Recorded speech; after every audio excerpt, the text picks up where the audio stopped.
আগে ভোট, তারপর সংবিধান বদল। ঠিক কথা, ঠিক কথা, ঠিক কথা। তার মানে নির্বাচনে আসল চাবি।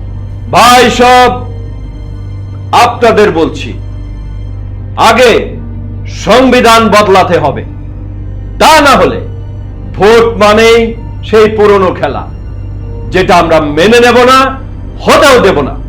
ভাই, এসব ফাঁকা বলি বাদ দেন।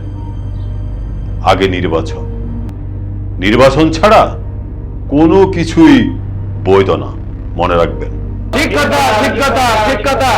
ভোট যদি সঠিক না হয়, ভোট কেন্দ্রে ভোটারের উপস্থিতি যদি না থাকে, নির্বাচন কমিশনার নিজের মতো সাজিয়ে একটা ফল প্রকাশ করে দেয়, তখন আরে, সংবিধান কারা বদলাবে? রাস্তার মোড়ে দাঁড়ানো দুটো পাতি নেতা আমাদের সংবিধান বদলাবে? জনগণের ভোটে নির্বাচিত সংসদ সংবিধান বদলাবে। ঠিক কথা, ঠিক কথা, ঠিক কথা। তার মানে নির্বাচনে আসল চাবি। হ্যাঁ, আগে জনগণের ভোট, আর জনগণের ভোটেই নির্বাচিত প্রতিনিধি যাবে সংসদে, আর তারাই আমাদের সংবিধান বদলাবে।